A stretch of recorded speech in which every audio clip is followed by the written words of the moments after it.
This event is being hosted by the Benjamin L. Hooks Institute for Social Change at the University of Memphis. My name is Daphne McFerrin. I am the Executive Director of the Hooks Institute. Our mission is teaching, studying, and promoting civil rights and social change. This is next to our last event for the year. On March 21st, we will have the last public event, which is focused on the wives of the Memphis sanitation workers. If you want to stay in touch with us and to see in real time when our events take place, I encourage you to go to social media, like us on Facebook, Twitter, and Instagram, where you can follow us and keep track of both the event tonight as well as upcoming events. I'd like to thank those who made this event possible, including the Hooks staff, who has worked very hard to publicize the event, our sponsors, which include the School of Social Work, the Division of Student Affairs, and the company P3 Financial Group, which is located in Cordova, Tennessee. I'd like to give a special thanks to our presenter, Dr. William Emmons, who is an economist with the Federal Reserve Bank of St. Louis. Also to our panelists, who will be introduced in greater detail by moderator Andre Johnson. The Hooks Institute is a university interdisciplinary center. We receive funding from the University of Memphis for some of our events, but a substantial amount of our funding comes from donated dollars from people like you. I hope that as you think about your giving this year, both throughout the year and at the end of the year, you will consider making a donation to the Hooks Institute, which allows us to host these events free and absolutely at no cost to the public. It's so important that information like this remain in the public sphere. So I'd like to bring up and first introduce our moderator, Dr. Andre Johnson.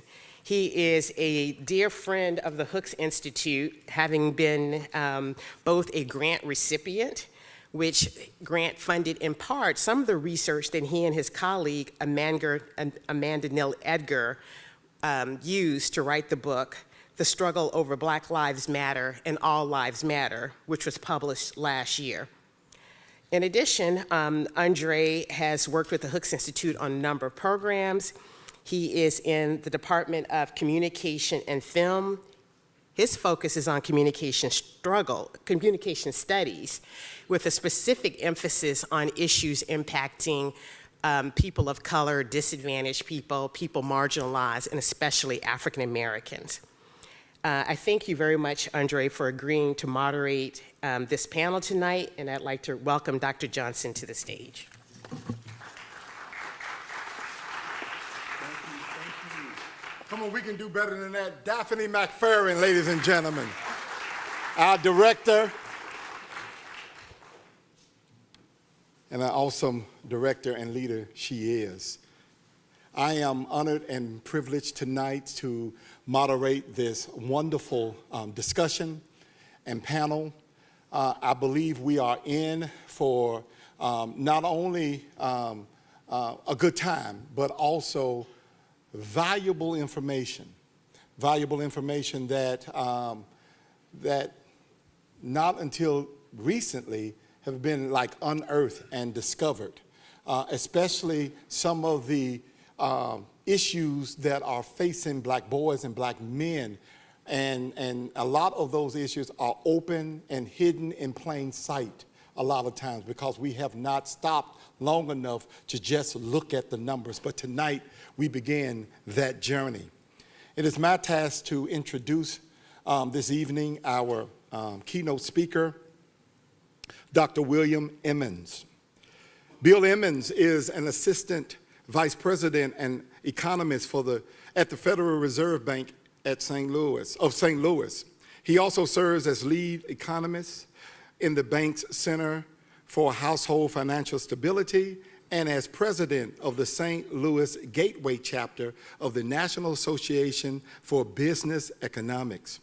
He conducts research and speaks frequently on topics including the economy, housing and mortgage markets, banking, financial markets, financial regulation, and household financial conditions.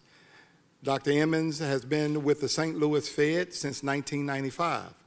And he also serves as an adjunct professor of finance in the Olin Business School at Washington University in St. Louis. And prior to joining the St. Louis Fed and Washington University, he was on the faculty of the Amos Tuck School of Business at Dartmouth College in Hanover, New Hampshire. Mr. and Dr. Emmons received his PhD degree in finance from the Kellogg School of Management at Northwestern University, and he received bachelor's and master's degrees from the University of Illinois at Urbana-Champaign. Dr. Emmons is married with 3 children. Will you please welcome with me Dr. Bill Emmons.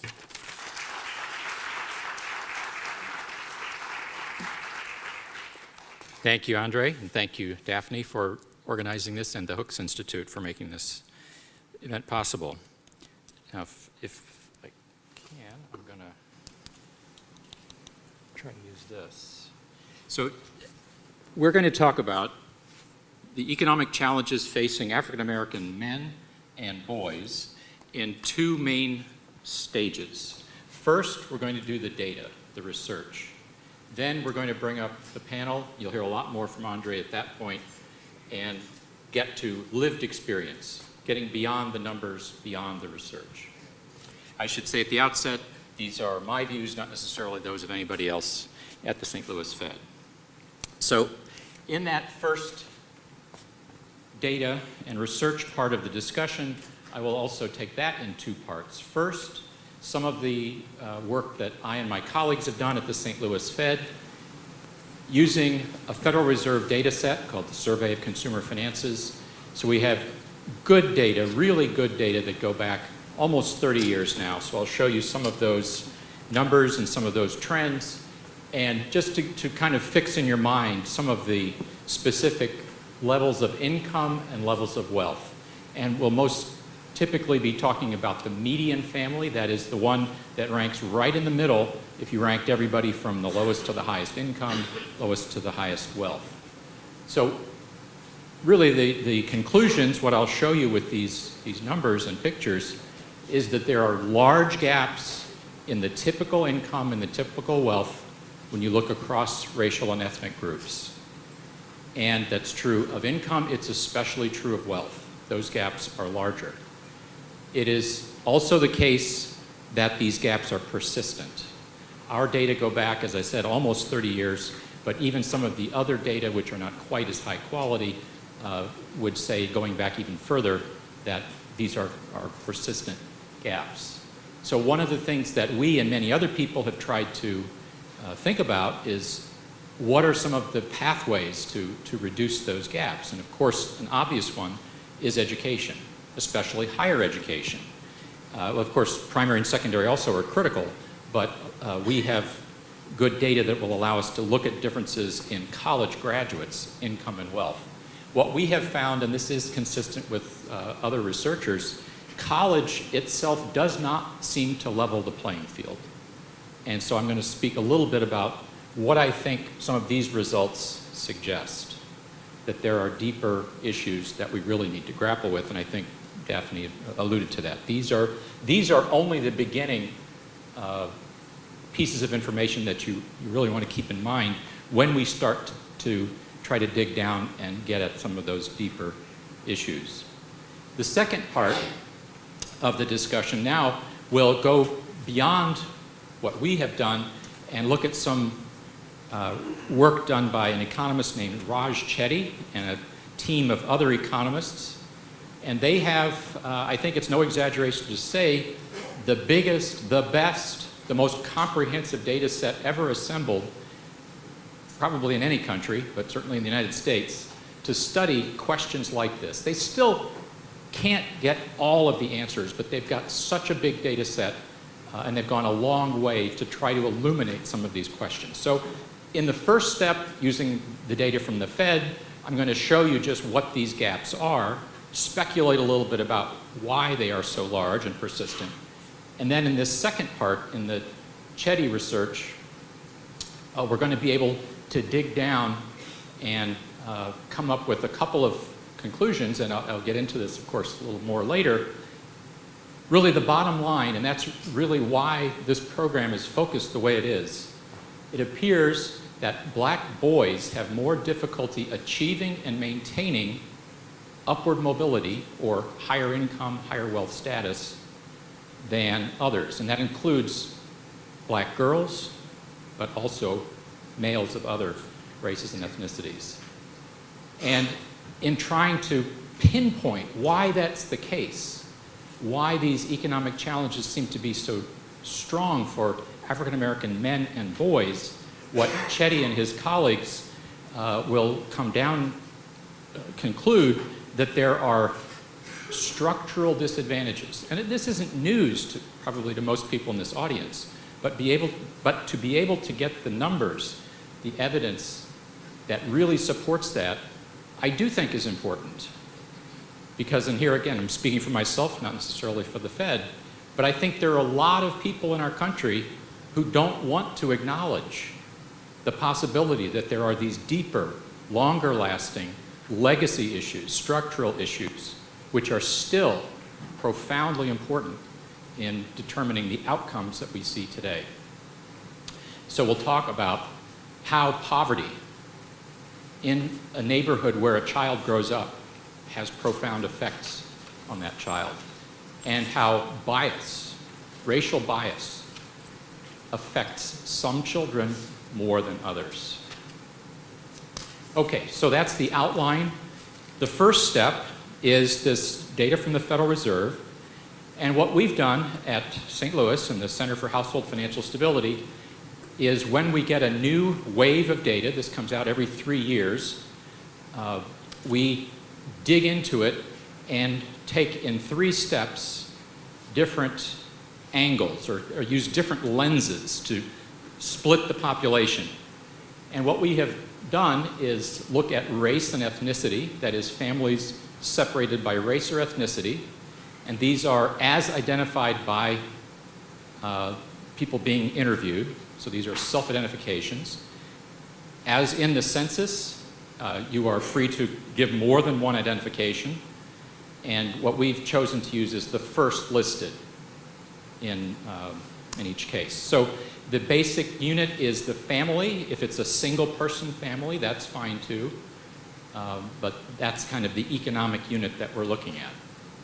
So in the lower level here, in 2015, our very first effort, so this is a 15, 20-page report that's mostly descriptive, but we try to dig a little bit into and speculate a little bit about what's going on. The blue booklet there, and these are all available on our website if you're interested, looked at race, ethnicity, and wealth and documented a lot of these patterns that I'm going to talk about tonight. We also take education, so college education, postgraduate education of the family head, and see how does that line up with differences in income, in wealth, and some other measures. And then the third step, or the third version of this, is to look at different ages. So across your life cycle, how do people who are young or families that are young compare to those that are middle-aged and compare to those that are old? Also, when you're born seems to make a big difference. So those are some of the dimensions, the ways we've looked at the data, but of course tonight I want to focus mostly on race and ethnicity as the key demographic dimension. And then in the top row there, we, again, when new data came out, we took another look at some of these measures, the outcome measures, and some new, some repeated findings from the earlier series. So sort of the bottom line, I think, from all of this work, and then we've done some other related things, is that, and again, this, I think, it falls in that category. It's obvious when you think about it, but a lot of people, I think, are resistant to this notion that the race or ethnicity that you're born with, when you're born, where you are in your life cycle, and how much education you have, which we, in this latest series, document is pretty closely related to your parents' education. So all of those things about you that you didn't choose have a profound influence or predictive power in how your adult outcomes turn out. So the idea that everyone starts on an equal footing, everybody has an equal chance at the beginning of life, we believe is not true. And so this is, kind of what this exercise is all about, is documenting how unequal chances are for people coming from different starting points. Okay, so that's the background of this research. So I'll show you a few charts. This one is for income. So a family's income consists of its earnings, but also any transfer payments it receives, any income from investments, income from a business, anything that essentially that you can use to spend on your daily needs.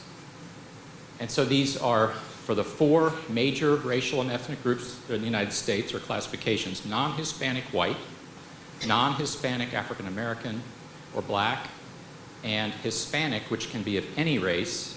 And then the 4th category is everybody else. That is about 5 or 6% of families. It's mostly Asian, families of Asian descent.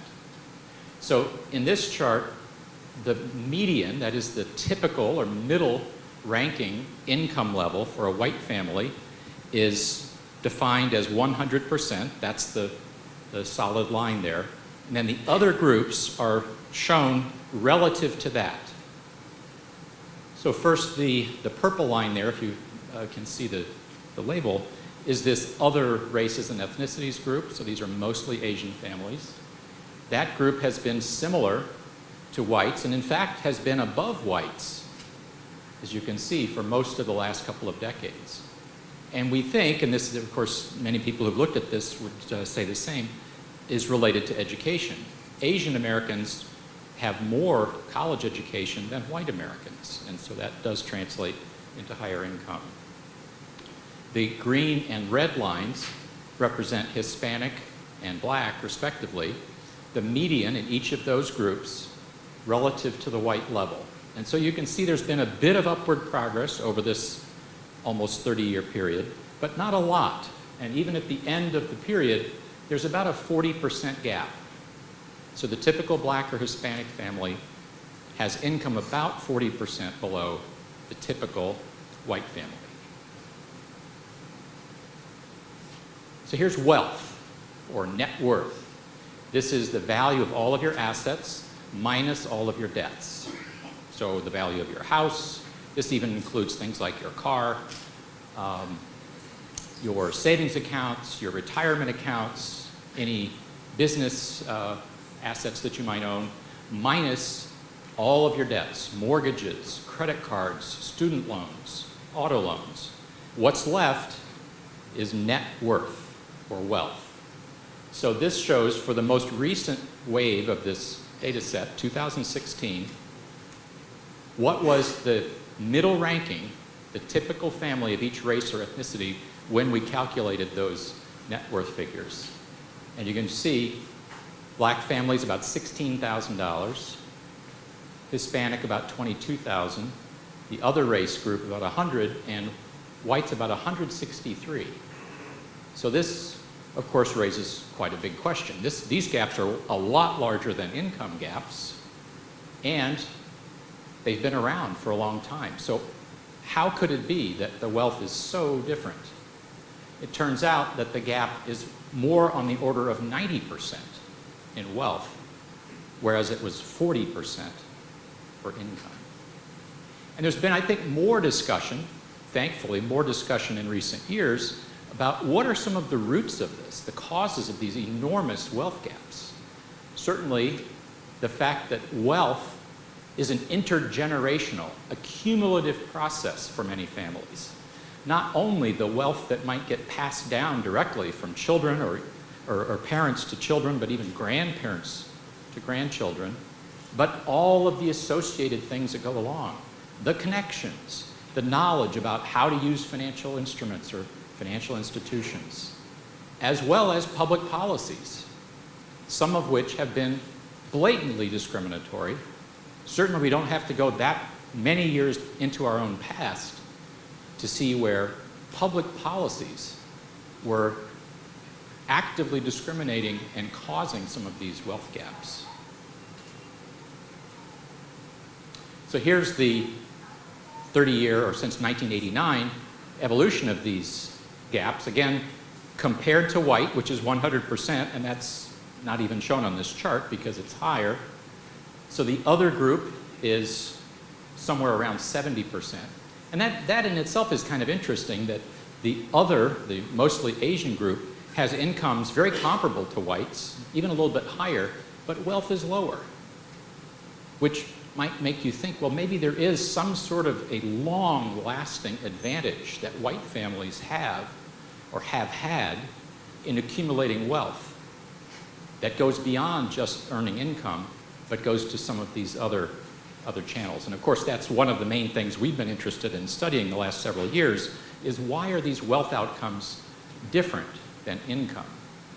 There are often similarities, but I'm highlighting here some substantial differences. And then Black and Hispanic, again, look similar. And also, while you could say maybe there's been a little bit of upward progress over the last couple of decades, even so, at the end of this period, there's something on the order of an 85 or 90% gap. That is, typical Black family, typical Hispanic family has something like 90% less wealth than just the typical white family. So, as I mentioned, we've thought about, many people have thought about, are those differences primarily due to the fact that African American and Hispanic families have fewer college graduates in their ranks? That is true. Of these groups, Asians have the highest college graduation rates, whites are next, Blacks are next, and Hispanics are next. But it turns out that's not all of it. Even when you compare families with the same educational outcomes, you still see these big racial and ethnic wealth gaps. And so I'll show you some of that information. But first, we always try to make this very clear. We're not saying that education is not worthwhile. What we're saying is that education, or in this sense, college education, by itself cannot overcome all of the background, the structural, the historical factors that go into creating these enormous gaps. College education is associated with higher income and wealth for every racial and ethnic group. Make that clear to begin with. But we see that the gaps are not eliminated when you compare college grads to each other, and it also appears that the direct payoffs of college may be different across different racial and ethnic groups. And then a little bit of a taste of some of this work we've done looking at different dimensions. When you were born makes a difference. It looks like people born in the 1970s and 1980s are not getting the payoffs from college that people born in the 1930s and the 1940s and 50s got, particularly when you look at wealth. And that's maybe a topic for another day, but maybe not. Maybe this is something we want to come back to. If college is imperfect, but one of the true equalizers in society, one of the things that this research has pointed to is that the escalating cost of college has a huge effect on younger people, which went to the advantage of people born much earlier. And again, this is not the entire effect, but part of those big gaps that we showed for, say, white versus Black versus Hispanic reflect the fact that many older white college graduates basically went to college for free. And as college graduation rates are going up more recently for African American and Hispanic kids, the cost of college has gone up tremendously. So that's, again, an example of not a single public policy because of the way higher education is funded. Some of it is state, There are some federal components to it, but it is working to the disadvantage of groups that are later to the to college versus groups like whites that had access to college at very low cost many years ago. Okay, so here are the wealth comparisons. As I said, when we now separate people by their education levels. So on the left, those 4 bars are only families where there's no college degree, no 4-year college degree in the household. And remember, most families in the United States do not have college degrees. The majority do not have college degrees. So on the left-hand side, you can see black, Hispanic, other, and white. Very similar pattern that we saw for all families combined. And then on the right-hand side, for families with at least one 4-year college grad, again, the pattern is pretty similar. The gaps are huge for white versus black and Hispanic. So among families without a college degree, there's about a 90% black-white gap. And among college graduates, there's about an 83% gap. So is college leveling the playing field? Well, maybe a little bit. But these sorts of numbers really got us thinking a few years ago. There's something else going on. There's something much bigger, much deeper than the fact that whites have more college degrees than African Americans or Hispanics. So why are wealth outcomes so unequal? Our conclusion, which is really more based on almost process of elimination, and that's why the work I'm going to talk about in just a moment from Raj Chetty is so interesting, because it has ability to dig down a lot deeper than what we can do. But what we have concluded, I and my colleagues, that these are kind of buzzwords, and we can talk about what this means more, but there are structural, that is, big societal things that you and I don't control, that maybe have been there. Some of them have changed, but some of them are still there. By structural, maybe the easiest, most obvious thing to think about is legalized discrimination, which was not that many years ago. Legal forms of race-based discrimination, those were structural. And since we briefly talked about the idea that wealth accumulation especially tends to be multi-generational, so any of those effects of structural, legalized racial discrimination in the past are likely to still show up today because of the connection between generation and generation and generation. For the next term, systemic, what I have in mind there are things like bias, or whether it's innate bias. People don't even maybe think about it. They don't realize what they're doing. Of course, a new thing that's getting a lot of attention in the press these days is the role of artificial intelligence, potentially in perpetuating bias, in how credit scores are generated using black box artificial intelligence or other forms. So this is very pernicious, and I think it's right that people call this out and say, slow down, because these are forms of perpetuating inequality that aren't at first obvious that that's what's going on. There could be other unobservable factors. An example here would be, you may be aware of some of the research that people are talking about the effects of trauma, and sometimes poverty can be a source of that trauma that can be essentially passed on from generation to generation. There is even some research that suggests it could actually be affecting our bodies physically, that trauma could be essentially inherited and could have effects on the children and the grandchildren.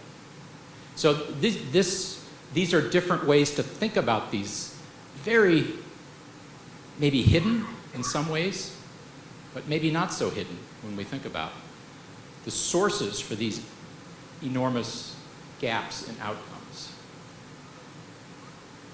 And really, you know, the sort of the, again, I will call it pernicious, this narrative that it's about individual choice.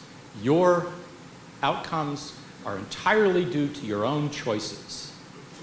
And I think that really is not accurate. And I think that's what the data that we have interpreted it, and some of the other information I'll show you in a moment. It's really stretches your imagination to think that everybody has equal opportunities and they simply make different choices. I just don't find that plausible. As I mentioned, historical discrimination and disadvantage certainly will perpetuate to some extent. You might be aware of some work by a group called Prosperity Now that, you know, I think they were in a sense just trying to make a point, saying, you remember that slow upward convergence of the Black and Hispanic wealth lines toward the white level? Said, well, if we look forward, it will only take 400 years for that gap to close. And of course, that's unacceptable. Whoops, hit the wrong button. So I guess the point here is, and I think this is the bottom line, is that we have to be thinking about these deeper issues, naming them, identifying where they came from, and talking about how do we eliminate them or mitigate them. So that's the work from the Survey of Consumer Finances. Now I want to talk about the work of Raj Chetty and colleagues. Their research is on income only. So this is before I was really stressing the wealth. This is on the income. They're related, but they are separate concepts. So what they're going to do, they have access to the tax records, Social Security information for essentially all Americans going back 30 years, 20 years. So we're going to measure your parents' income when you were a teenager, and that's going to stand in for the family environment in which you grew up, the income level that you had, your family had when you were a teenager. Then they're going to look at your income when you become an adult, 20 years later. You're in your 30s now, and see what are the connections there. So this is the concept of intergenerational mobility. Do people look like their parents? Do young adults look like their parents when they were growing up or not? So two extreme cases. If we had perfect or complete income mobility, and most of us think, well, sounds like a good thing, right? Our society is very mobile, very flexible. That would mean that your parents' income is irrelevant to how your income turns out. You could come from a rich family, a poor family, and you could end up anywhere. At the other extreme, perfectly immobile income or a rigid structure is if you end up exactly like your parents. If you grow up poor, you are poor. If you grow up rich, you are rich. I think most people would say we don't want that. We want the first, maybe. Of course, as I said, in that first concept also, there is the concept of downward mobility. You grew up rich and you end up poor. But that's part of, I think most people would agree, if you could sort of, at the beginning of life, choose which system, you'd want that one, where there's possibility of moving up and down. Well, what is the United States? In fact, somewhere in between. There does appear to be some amount of mobility, up and down, in the next generation, but your parents' income also seems to have a pretty substantial effect. We've done a little bit of work in this area and find the same thing. And what this work does is also look at how does race or ethnicity and how does the location, where you grew up, what city, what state, even what neighborhood, how does that affect your chances in the next generation? So this is an enormous data set. It was reported in the New York Times, and there have been subsequent articles.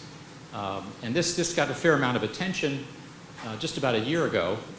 And the article came out under the title, "Extensive Data Show Punishing Reach of Racism for Black Boys." That was really one of the highlights or the conclusions that the authors felt was the most important to communicate. If you're interested, this is a very well-documented research project. There's even a website called the Equality of Opportunity Project that has much more information than we could possibly talk about tonight.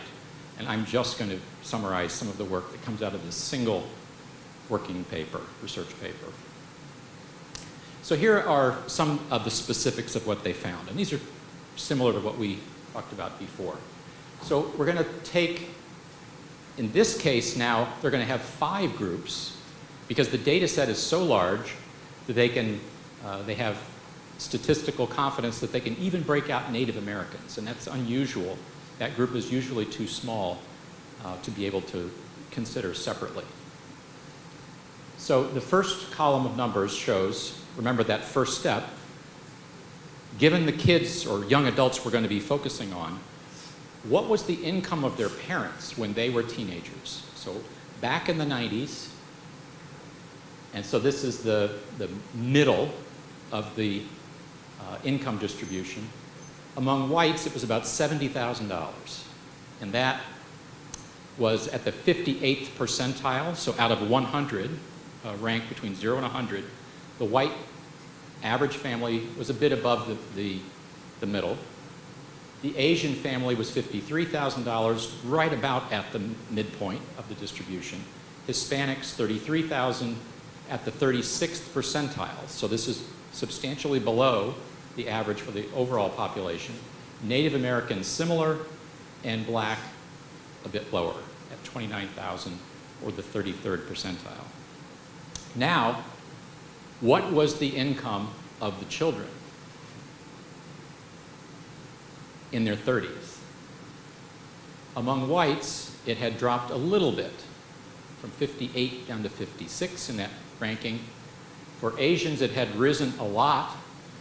And this is misleading, and the paper does talk about this. And the Asian group is probably somewhat biased in the sense that it represents a lot of immigrants with more education than is typical. So for example, Chinese are the largest Asian immigrant group, and there's a disproportionate number of people with college degrees who've come to the United States. That's not representative of the population in China necessarily. So in a sense, you probably want to set this aside for some of the comparisons we're talking about. Hispanic kids, or young adults, had moved up from 36 to 46 in the ranking. So that's an example of pretty substantial upward economic mobility among Hispanic young adults compared to where their parents were when they grew up. But among Native American and Black young adults, very little. Essentially none for Native American, and up only 2 notches for African American. So this tells you that African American income mobility is low. There's not much on average in terms of one generation getting, moving up. Oh, I did it again. And then they conducted an exercise saying, if these patterns continue, what is the long run outcome likely to be? So for whites, a little bit more of a drift downward toward the middle of the distribution. The Asian group, a little bit more up. Hispanics coming very close to the average for the entire population, but among Native American and African American, essentially none. So this is saying that the current trend suggests that upward income mobility has stalled for Native American and African American families. So why?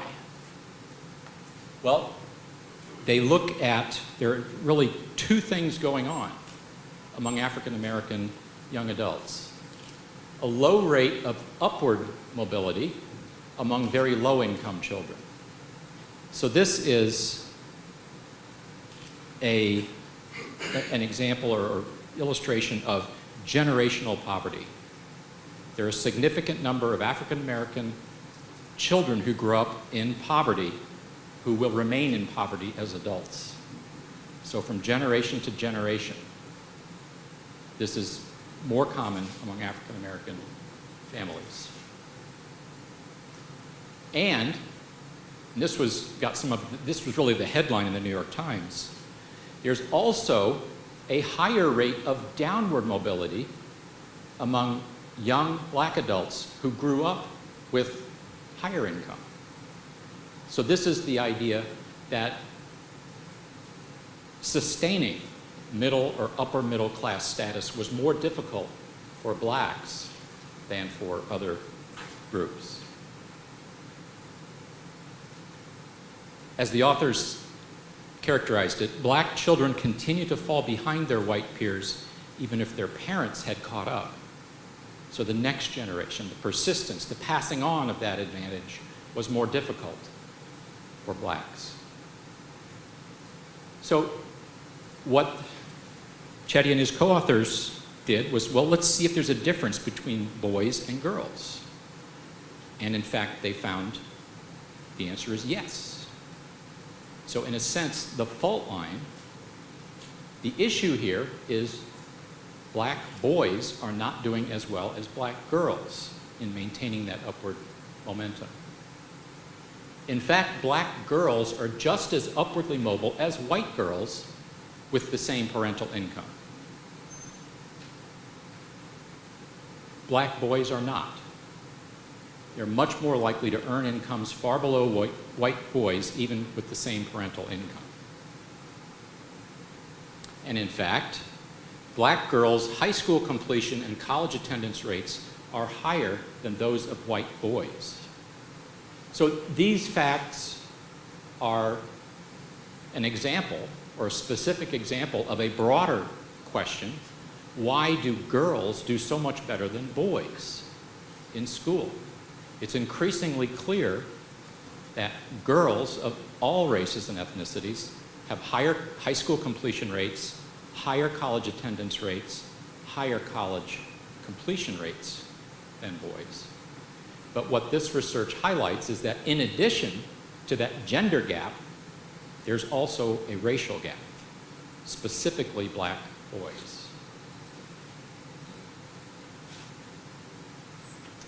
This, as I said, is an area of extensive research by Chetty, and there are lots and lots of maps available on that website. I'll show you just a few. Some parts of the country seem to do better than others. The South seems to be an area, not every single place, but in general, the South and some parts of the Northeast seem to be home to neighborhoods that generate better outcomes for black children, especially boys. The worst outcomes appear to be in the upper Midwest, the cities of the upper Midwest: Chicago, Cleveland, Milwaukee, Pittsburgh, Detroit. And in those neighborhoods that are identified as being low opportunity, really the generators of generational poverty, it's the boys who are most affected by those neighborhood effects. As I'll show you, Memphis is somewhere in between. There are some neighborhoods identified in Memphis that provide good opportunity, but not all neighborhoods. So on the left, these are white men, and on the right are black men, young men. And the color scheme along the bottom is showing the income of those young men in their 30s. So the reds are low income, the yellows are medium, and the greens are high income. So the first thing, obviously, that jumps out is that young white men have incomes quite a bit higher than young black men. But there's some variation. There's pockets of very poor outcomes for white men, in particular in Appalachia. And then on the right, there are quite a few differences by region, too. So here is the blown-up map for young black men.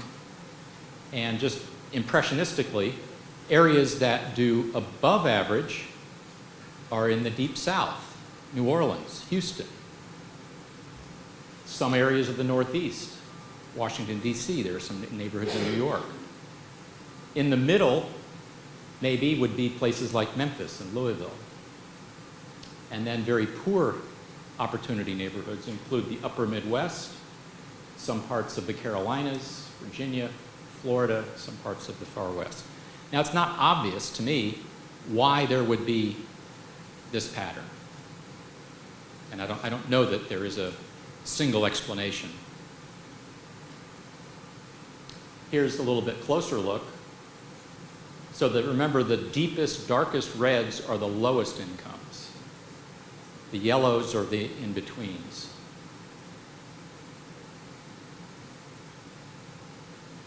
So here are some examples of good neighborhoods, relatively good outcomes for young men.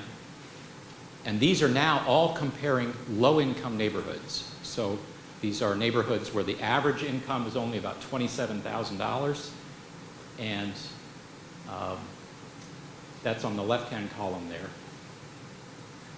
So these are examples of neighborhoods that have above average upward income mobility for black boys. On the right, these are all high income neighborhoods, also with good outcomes for black boys. And the other things, maybe you can't quite read it there, in addition to controlling for income, these are neighborhoods with relatively low poverty rates, so not areas of concentrated poverty, and I'll speak more about this in a second. Also areas with a relatively high fraction of black fathers present in the home. On the other hand, or in the intermediate comparison, here are some average neighborhoods. Black boys do about average. Again, lower income neighborhoods on the left, higher income neighborhoods on the right, and you might recognize some of those.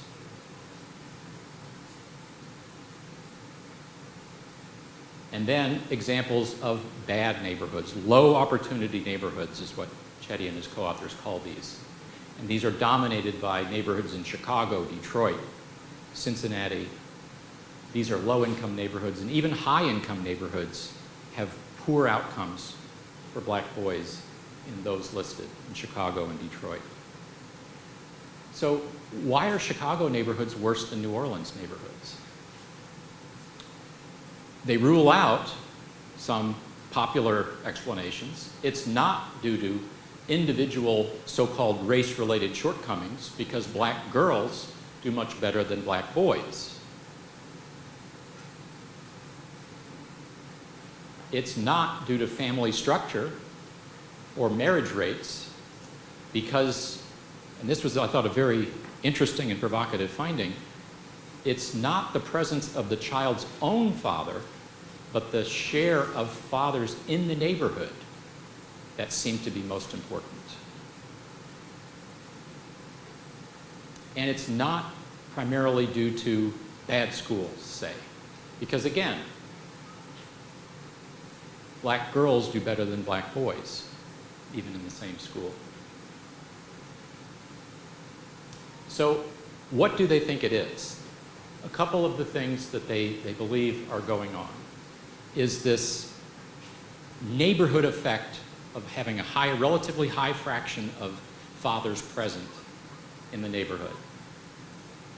That even more important than in the individual child's family. Another factor, and the way they were able to draw this conclusion was using, there are a couple of sources, sort of online, take this quiz about your attitudes, and you can pull out of that and link it to different geographies, how much racial bias do people have? And so they were linked up those measures of where racial bias is higher than in other places, linked that up to their data, and they found that made a difference, that better outcomes were associated with low levels of racial bias. It also turned out that white hatred, I'll call it, also hurts low-income whites. Or as I would say, racial bias is poison, not only for the people to whom it's directed, but for the people who spew it.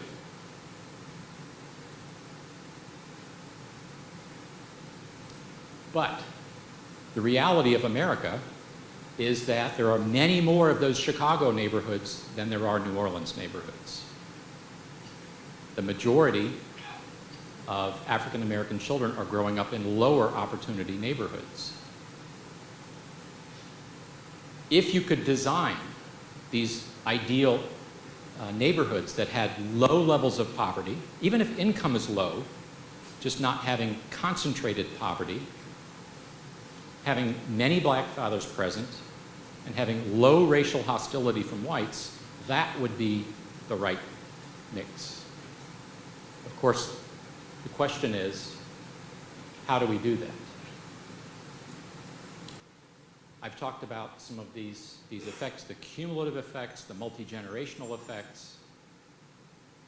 The Chetty work believes that there are at least some things we can sink our teeth into. We can now, as I said, we can name it. We can say what are the issues that we need to really be focusing on. And I would submit to the panel and to the audience, our challenges are how do we shield, especially black boys, but obviously all children would benefit, being shielded from concentrated poverty when it is so prevalent in many neighborhoods? How do we increase the neighborhood presence of black dads, especially if, for example, our criminal justice system may be taking lots of men out of neighborhoods? And how do we decrease whites' racial hostility, which harms not only non-whites, but whites themselves? With that, I'll turn it back to Andre.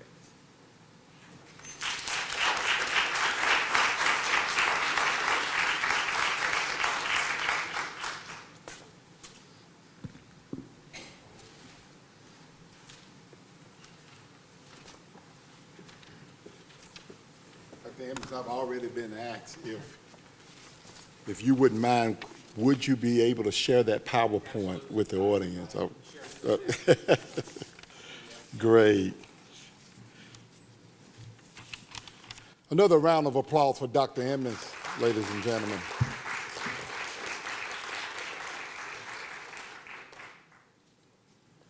It is indeed a pleasure now to bring up our panelists, which will have 3 to 4 minutes in response, and then we will have a few more minutes for questions and answers from the audience. I first want to bring up Dr. Cedrick Gray. He's a proud product. That's all right. Come on, you can just show some love here. It's all right. We're going to clap again when I get through introducing. A proud product of Memphis. Dr. Gray attended Memphis City Schools and the University of Memphis. Dr. Gray currently serves as Executive Director of the Principal Survivors Program of New Leaders, an organization providing school-based coaching and leadership development. This organization visits schools to observe, coach, provide feedback for principals. But he also has been named by our County Mayor Lee Harris as the Director of Education for the entire Shelby County. Show some love, Dr. Cedrick Gray. My good friend, Dr. Elena Delavega. Dr. Delavega is an associate professor in the Department of Social Work here at the University of Memphis, where she teaches social welfare policy, advanced community practice, and poverty. Her research is complex and multifaceted and consists of 3 broad areas, including understanding poverty, social and economic exclusion, and promoting social and economic development.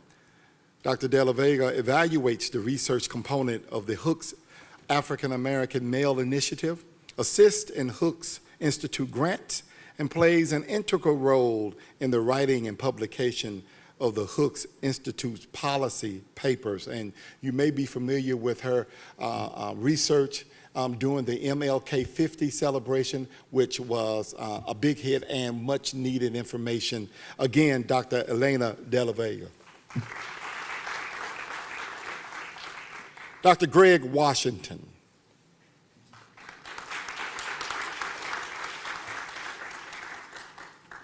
Dr. Gregory Washington is an associate professor in the Department of Social Work at the University of Memphis and director of the Center for Advancement and Youth Development.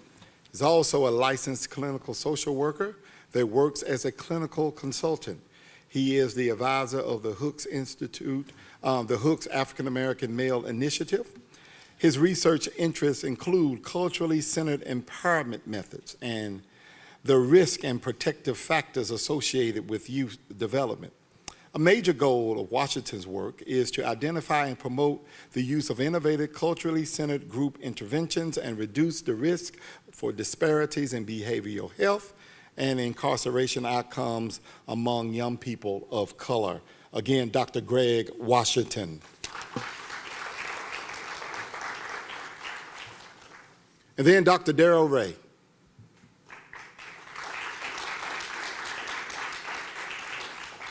Dr. Darrell Ray serves as the Vice President for Student Affairs at the University of Memphis.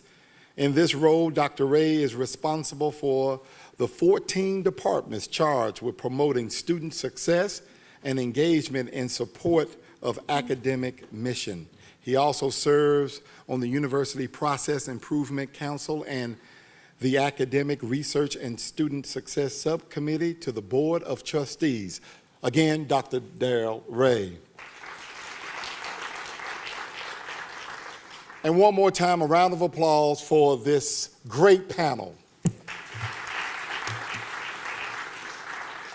And you can respond in the order that I call you up, and you have roughly about 3 to 4 minutes to kind of respond to Dr. Emmons.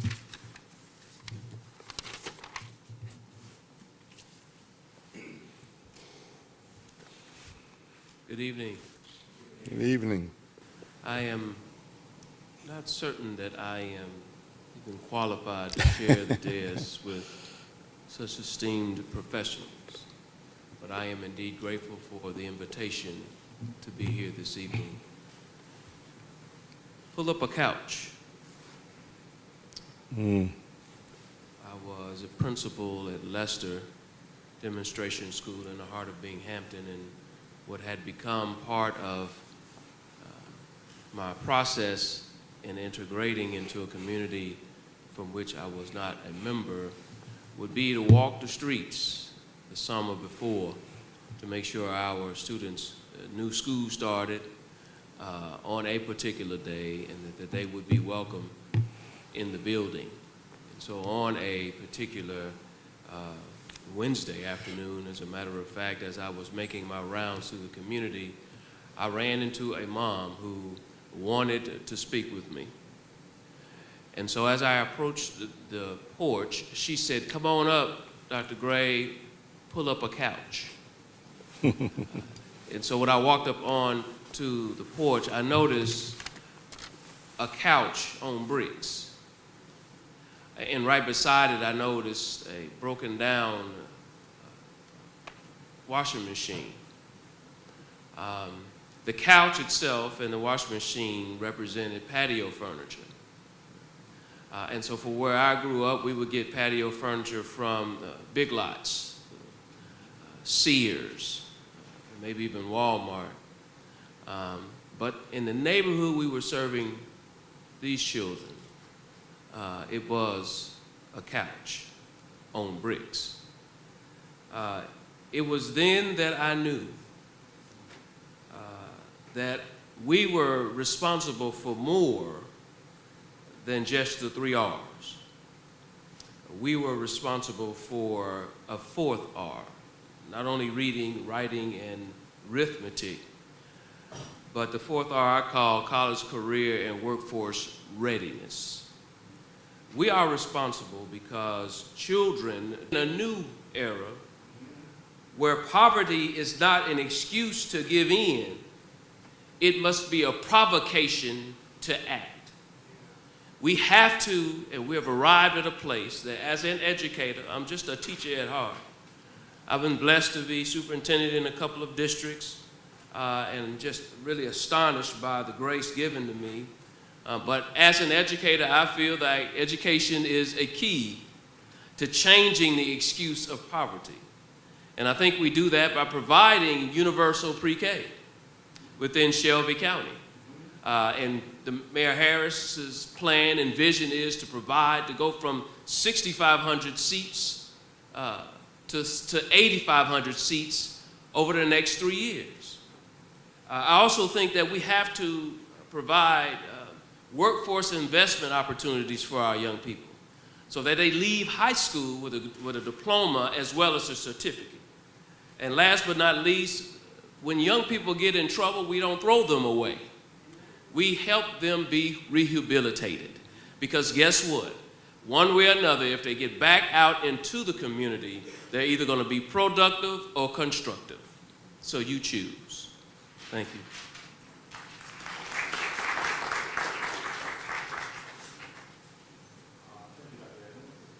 I'll put this over so I can be heard. Good evening. Let me make one correction. I'm actually a full professor here at the University of Memphis.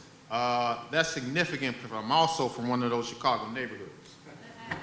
So it's important to know that black boys born from sharecroppers in Mississippi do succeed and do well.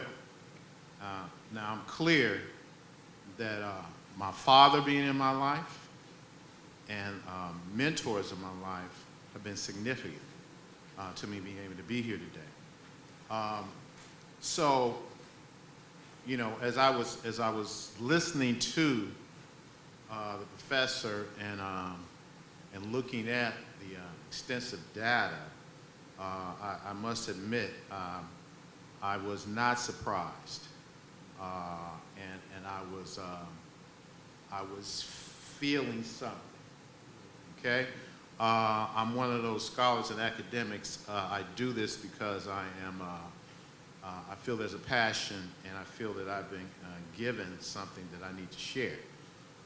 So one of the things that speaks to me is that those dads and those fathers in those neighborhoods where it seems like those boys have a better chance. So a couple of things I'm going to share, reflections. I was asked to share reflections, so let me stick to the script before I just kind of veer off.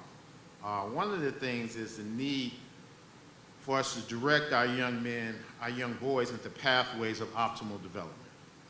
These pathways do exist, and they are being facilitated by men and organizations. These boys have different needs at different levels of their development. And so we do need to find institutions and stakeholders and champions who will support the fathers and caring men, particularly fathers and caring men, in their support and recognition of the work that they're doing. Because obviously these men on this dais indicate that that work is being done. And a little bit more about that work. I'm from Chicago, and one of the noted psychiatrists there, community psychiatrist, Carl Bell, I had the pleasure of working with several times, but he talks about, he's not the only one, but he talks about the village and the importance of rebuilding or building the village. It's this village that provides our boys access to not only modern technology, but ancient technology. Elders have been providing rites of passage programs and mechanisms for mentoring and demystifying ways to avoid the very intentional efforts to destroy African and African American males in this country, this legacy of slavery and Jim Crow that seems to still exist today, insidiously exist in our systems. If I understood the presentation and the data, we may be seeing the legacy of that still occurring today.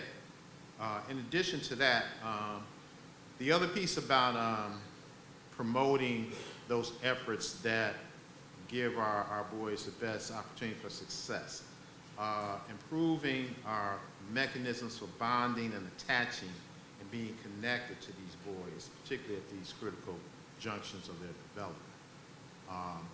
There are men that I know, there are men here today, and there are men in a lot of neighborhoods who need support around developing and having resources to maintain relationships with these young men and following through.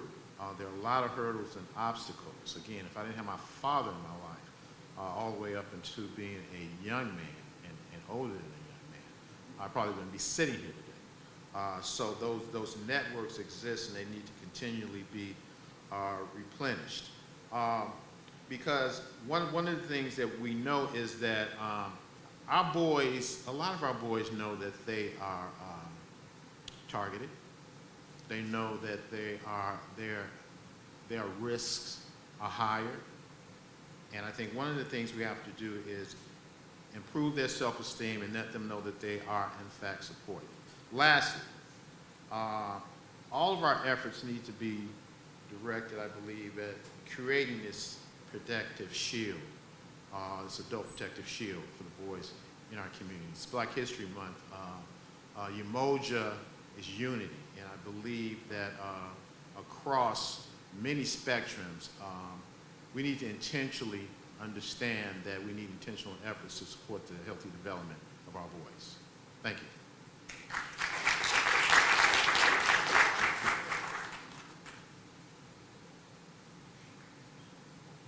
One of the things that I had the opportunity to do, as well as being an administrator, and in addition to being an administrator, is also serve as faculty in the College of Education, and some of our research interests center around transition to college. And so when we think about the work that Dr. Emmons has shared, some of the missing components that, even at the playing field or level, we seem to historically have allowed two things to escape. And one of those is the psychological impact of poverty. And so even for those who do rise out of poverty, there's still a psychological impact that is attached to when things happen in your youth and your childhood. And so whether that is inconsistent health care, food insecurity or instability, the lack of being able to develop health-seeking behaviors, all of those things present challenges. So we see that even in college students who come to campus as first-generation students, they may have the aptitude, but the coping mechanisms, the health-seeking behaviors, all the things that promote healthy adaptation to college, if they are lacking, those students can still fail, even if they have entered with scholarships and have entered and have performed well. If they are not prepared to adjust to certain environments because of the psychological damage in their youth, they can fail at that.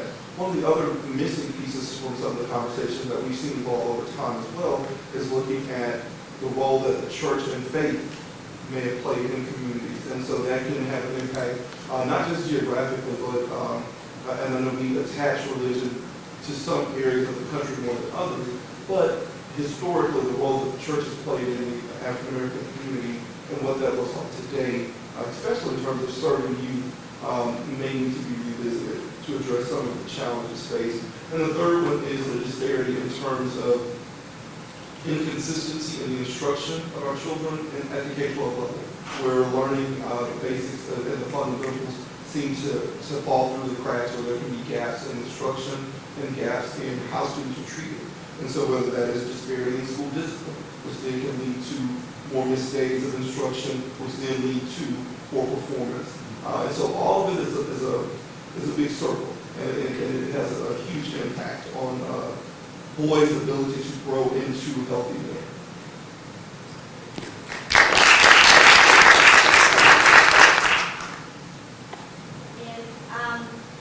Good evening, everybody.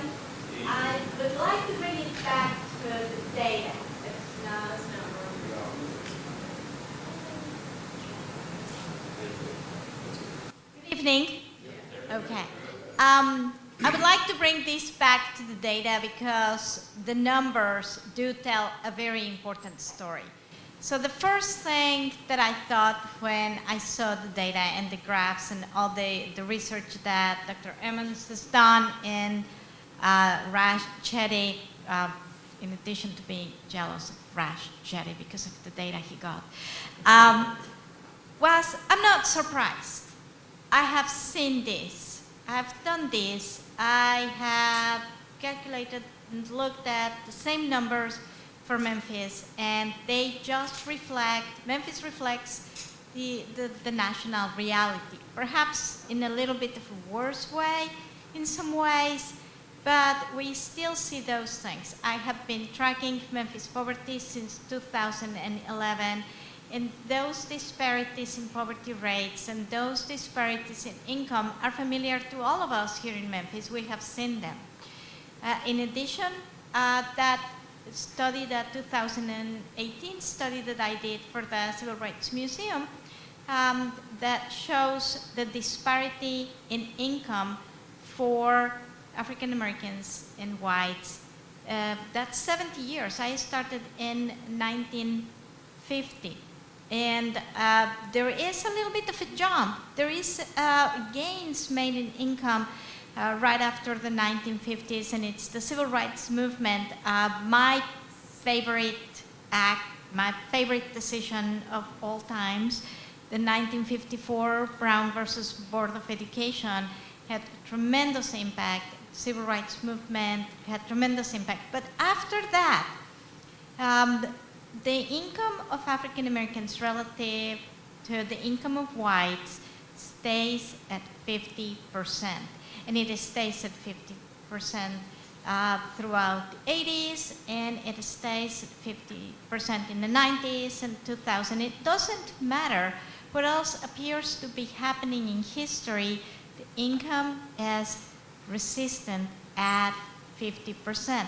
And again, I agree, education is not the panacea. So I have seen in that same study that the education of Africans, educational attainments for African Americans increased in 1,500%. But the income did not. So again, education, important. I'm a fan. Please continue with your education. But we have to do something. And we have to do something when it comes to wages. And it is this. Discrimination operates in very subtle and small ways. A difference in initial wages of $2,000 has an over the lifetime impact much greater, because those wages are going to be a reflection of our percent. So discrimination, big part of it. Thank you.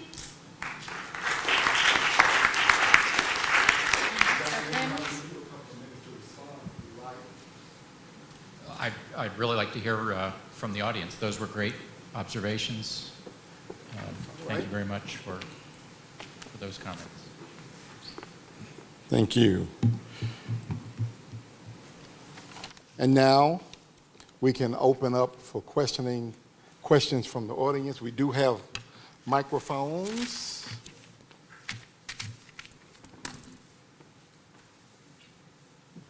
We have people coming with microphones and I will try to recognize, and I think we have one person in the back here standing up, and then we got one with his hand up right here. So then one over here. So we're going to, please make your questions brief so we can have as much time for questions as possible. So who has the mic? Oh, you can start. Yeah, please do. Thank you. Put your preacher voice on. Yes, sir. My name is Jason Pearson, and I'm kind of an anomaly. I was part of the prison industrial complex, which means that I was locked up at an early age. From there, I grew up a little bit and got an education. I actually took a class from Dr. Washington. And I went on and I went to Howard University and graduated with a master's degree from there. But yet and still, my background keeps me from accessing certain jobs and certain opportunities. The moment that they look at my education and they look at my experiences, and that looks great, but the moment that the box is checked. So you got to get to the question. The question is, Dr. Washington, is there anything, any relief for anomalies like myself? Thank you, Pastor. Well, one of the things I was thinking, I wrote down here before you started talking, was the game of black male success. And, you know, there are other brothers like you who have figured out how to be successful in spite of having been incarcerated. And, you know, I mentioned earlier about mentoring and demystifying success. It is challenging. It's very challenging, and it's almost impossible to do alone.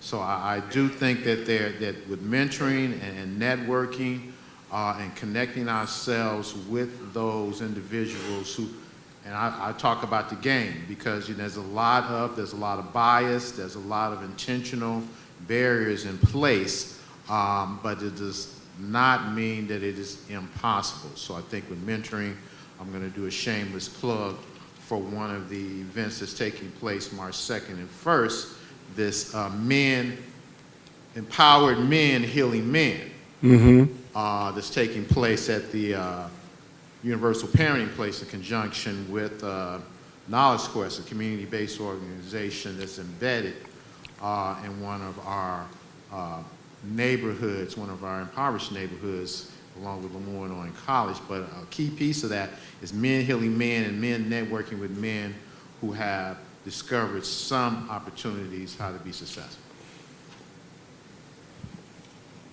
Okay. And I think one other point to add to that is where being active in criminal justice reform comes into play, because I mean, if you think about the decriminalization of marijuana now versus what it was 10 years ago, and who benefits from the changes now versus who were victims of the decisions prior to then. And I think that's where a larger community conversation has to come into play in terms of looking at the decisions made by the criminal justice system and holding a more critical and careful light to some of the decisions that are made and who is impacted by the decisions.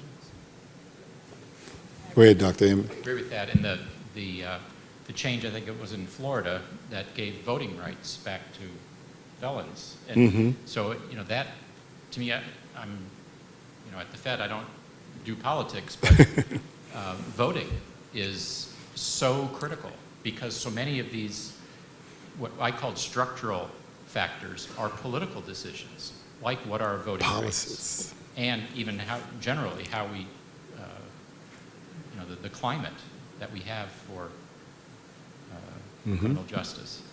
And, you know, voting has to be a priority. Right. All right, who else? Over here? Oh. No, you was up. No, you got, okay. Yeah. All right. The first thing that I wanted to, you know, speak about was just how there's things that we can control and other things that we can't control. And something that we cannot control is how we come off.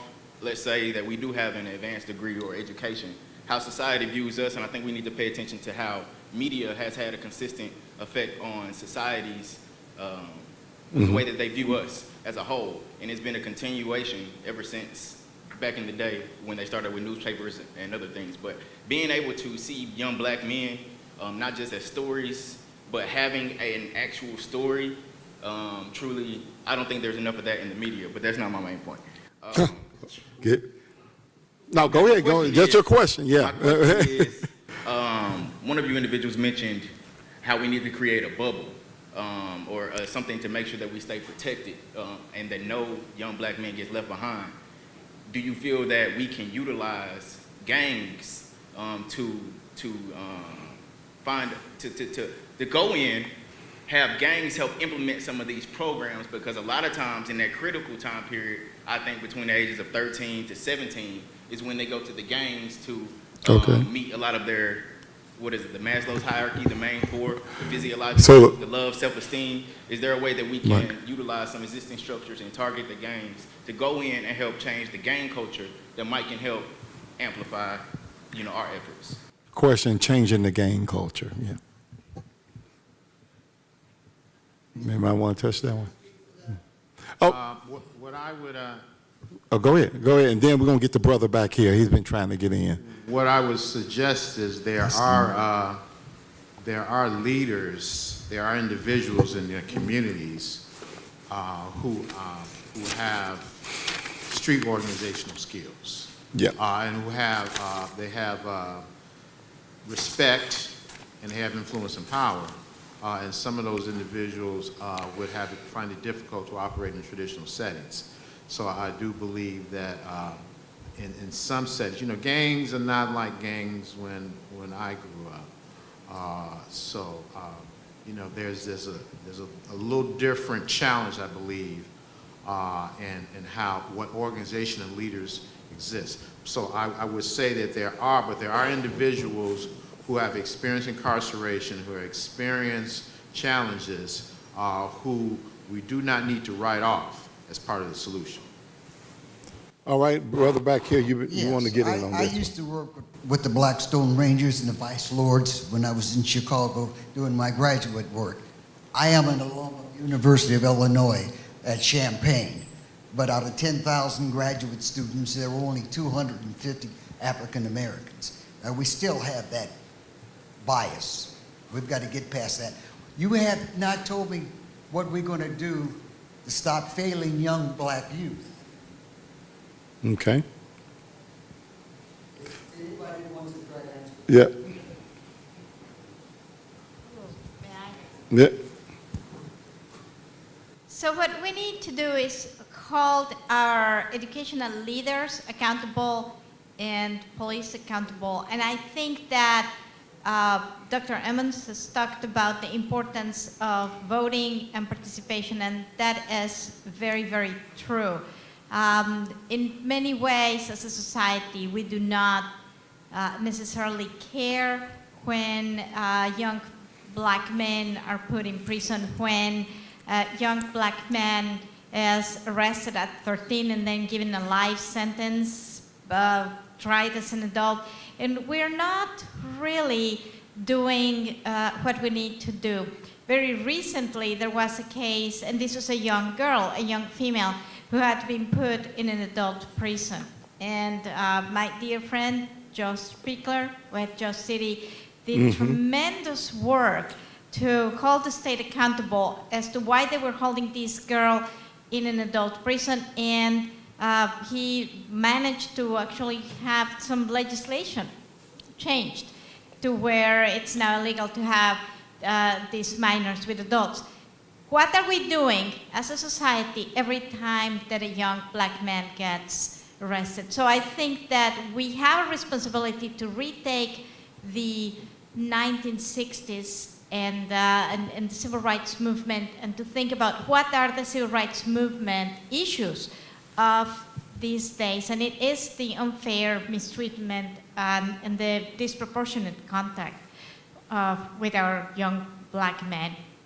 So what are we doing? Every time somebody gets arrested, do we just say, oh, whatever, another gang member?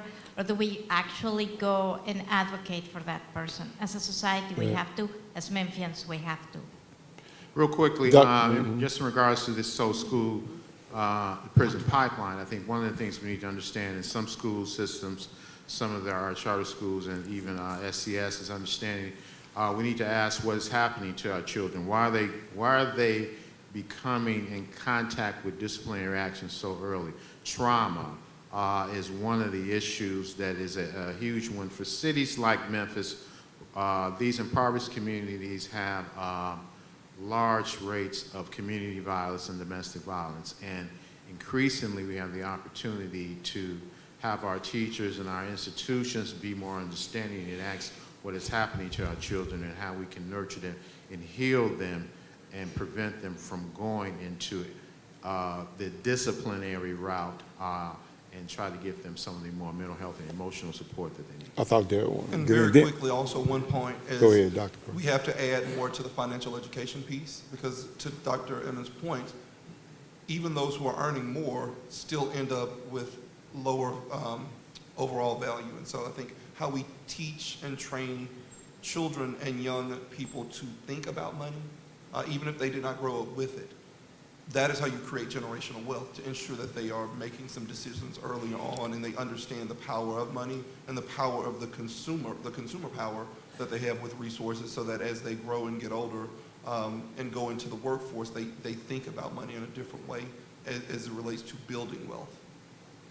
If I may just endorse Dr. Washington's comment, when I was a first-year teacher, as a matter of fact, I had a student named Justin, and Justin, quite frankly, got on my nerve. He and I were all in each other's face almost every day, until one time I literally put my hands on Justin. Statute of limitations has passed. But later found out, after a visit to his home, that Justin was living with 6 females. He had 5 sisters and his mother in the house. And so on a regular and daily basis, he was going through all kinds of issues, even as an adolescent. If I knew then what I know now, I would not have sent Justin to the principal's office. I would have sat Justin down and mentored him as a young teacher to a young pupil. Individual efforts is going to make a huge difference in our society with the young people that we are training and teaching now.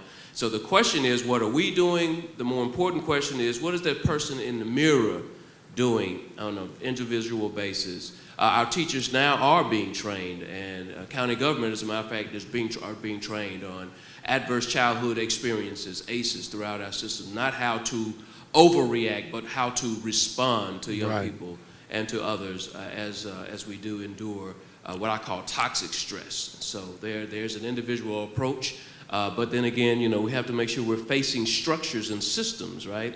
And looking at them in the right and more analytical perspective, to make sure that the things that we're doing, you're sending young boys to the office for a suspension, they go home 3 days and come back just as angry as they were when they left. That's asinine. What we need to do is begin to impute some interventions along the way to address their needs. I think we got time for one more question right here. Good evening. My name is Lakeithan Mason, and I'd like to frame my question around intentionality of opportunity via structures and systems. In the 70s and 80s, we had, I guess, what people would call affirmative action, guidelines and goals that companies and corporations had to intentionally provide diversity amongst entry-level positions as well as promotion opportunities. In the 90s and the 2000s of this particular part of, I guess, the century, we saw a backlash of those goals, and it seemed to pull corporations back from that social responsibility of being intentional with their opportunities for diversity. My question is, how do we now, in this day and age of non-accountability, recreate some accountability of social responsibility for the intentional opportunity of systems and structures to ensure Black wealth or wealth of African Americans are as good in the next 10 years as they were in the 80s as it relates to being intentional with systems and structures and programs? Okay, anybody? I want to piggyback on that for Dr. Emmons. It's kind of a question I had. What has been the response by policymakers in the business community in regards to this study? Do you have any feedback? I would say the response, partly it's a self-selected audience, so I'm not reaching everyone, but I think my perception is people, I think several people mentioned, this is not a surprise. The numbers that I showed, that's not a surprise for people who have lived the experience. And even people, what I've heard termed allies, maybe are not fully aware, but they're not totally surprised. Some people you're not going to reach. But you know, and several of the points, and I go back to the voting, that I think that the backlash from the civil rights movement, from affirmative action, represents a minority view. But our political system can be and has been controlled by a minority of the population, in part because we don't all vote. And you know, that, I mean, from the Supreme Court through the Congress, through the state legislatures, it does not generally, some of those consequential decisions that you're talking about do not represent a majority opinion in the country. But because of the way our political system is set up with the Electoral College and you know, other aspects, we can have a minority control of our political system, but we can take it back if we vote. And on that note, one more? Oh. Who? So I'm gonna ask this. So, you know, numbers and data tell a story, and I think that's super important to kind of put a story with this. And I think most of the black men in this room have experienced this to some degree. The point you brought out about the differences between the outcomes for black men and black women, I think it's important because we're experiencing a lot of the same generational poverty, we're experiencing the same traumas, but in the same spaces, we're not succeeding at the same level with the same education and the same opportunities necessarily. I think the data pays some of that out. At some point, we got to normalize black male identity in school, higher education, and in the workplace, right? So when a teacher looks at a black boy and a black girl, they're dealing with the same thing, but the black boys have a higher rate of, and that's not just black boys and black girls, it's black boys in any group of people. In a workspace, we've all dealt with the fact that just being confident is a problem. You can go from a birth of a nation to how our president has been treated, our previous president was treated. Like, there is a level of animus, and really, not only animus, but just fear, right? You can ask any jury when a black boy is put on trial, right? How do we deal with normalizing black male identity in such a way that it is not a threat to the country in all the spaces, education, workplace, wherever it is? Because without that, we can talk about all the opportunities, but if every time you get an opportunity, someone's afraid of me, then we'll have the same things happen over and over again. That's the communication question.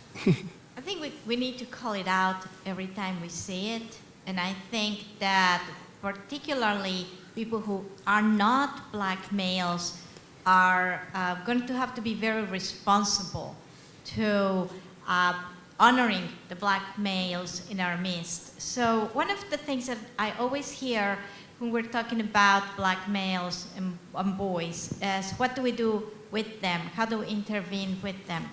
And so what I would like to suggest is that we don't intervene with the black males, is that we intervene with the rest of society. And we have to change our minds. And we have to promote justice. And it's the job of everybody. It's my job, and it's the job of Dr. Emmons and everybody else, particularly those of us who are not black males. We need to really honor the black males in our midst and appreciate them for who they are, which to me are our friends and colleagues and the people that are going to make this community thrive. We cannot thrive without all our people. All right. And on that note, right, show some love for this wonderful panel.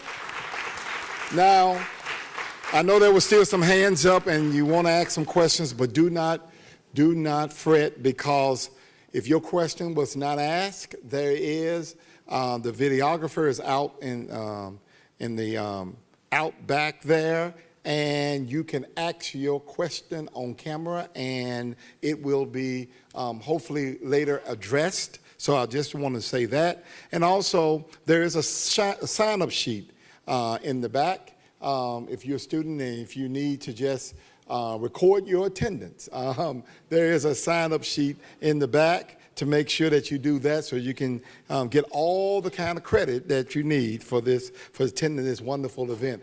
Once again, I have been honored to serve as your moderator. This was a great and wonderful panel. I think we learned a whole lot, and I look forward to the next one and building on the research and the knowledge that we just heard on today. Again, give a round of applause to the panelists, and I turn you back over to the capable hands of our director, Daphne McFerrin. Show some love for Daphne McFerrin. Okay, so this is quick. If you have questions, the panelists are not going to run off. So you can certainly come up to the stage and engage them, because I know not everybody got to ask a question. We do try to end on time for logistical reasons related to the UC, the University Center that we're in. The other thing I would say is, one of the things that I struggle with as the executive director of the Institute is, especially in Memphis, so much of the community's focus is on the past and on the accomplishments of the 1950s and 60s civil rights movement, without committing to ongoing current issues that impact the daily lives of African Americans, poor, which include white people and other people, that take place in Memphis every day. And so there's a song called Harvest for the World by the Isley Brothers. I'm sure the older crowd knows this. And there's a verse in there that says, those who pay the price benefit the least. So I'd say these issues require a lot of work. Because you work on them does not mean you will personally benefit. If anything, if you look at the activists of the 1960s, they were the least who, I'm the beneficiary of those people, many of those who lost their lives or sacrificed much. All of us are the beneficiaries of them. So if you want to see change, you have to be the change you want to see.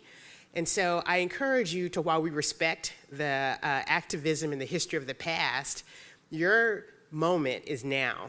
And I encourage you to grab the moment by attending sessions like this, but moving beyond passive listening to active engagement.